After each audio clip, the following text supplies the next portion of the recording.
GP Dr. Philippa Kaye joins us down the line. Hello, Dr. Philippa. Good to have you on the programme. Obviously, it is very important, isn't it, that the King has shared this much information with the nation, because people have already started, gentlemen in particular, haven't they, going to have their prostates checked and going to see whether there's something awry.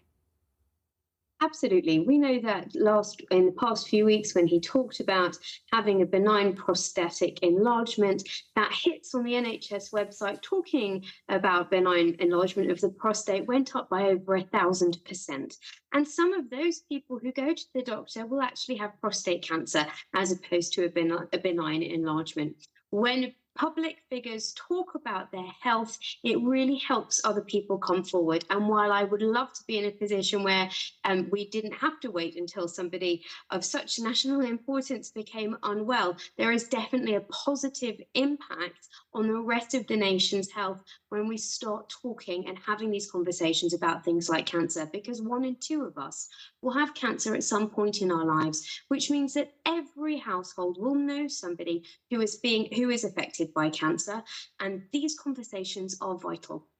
All right, so we know some information about the King and his cancer battle, don't we? Just some. We know, for example, that the cancer that was found, or the something of concern as it was put in the notification, is not prostate cancer.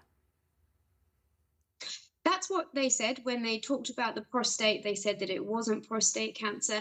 And what happens when you go and have treatment, for example, for an enlarged prostate, is that you might have some other tests. Those tests might be to check that it's okay for you to have an anesthetic. So you might have a chest X-ray, you might have some blood tests.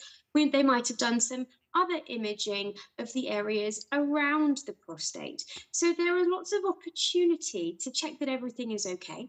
And of course, doctors will work opportunistically, that if something is found, that we will then investigate further to find out what that is. The good news here, though, is that it sounds very much like whatever cancer it was found perhaps before there even were any symptoms. And that means that it's really likely to have been caught early, and time matters when it comes to cancer.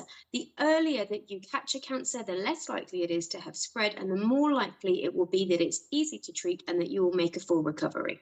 And interesting that of course, Fergie, the Duchess of York, was in a similar position in that she was having an operation, partial mastectomy for breast cancer, and they found a malignant melanoma. So a very similar thing, in hospital for something and something else is found. Absolutely. And, you know, doctors, we're always looking. From the moment that we say hello, we're looking.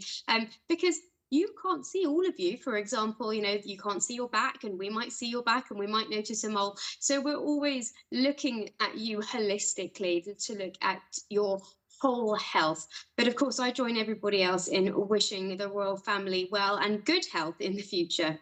Hear, hear. Dr. Philippa, thank you very much indeed.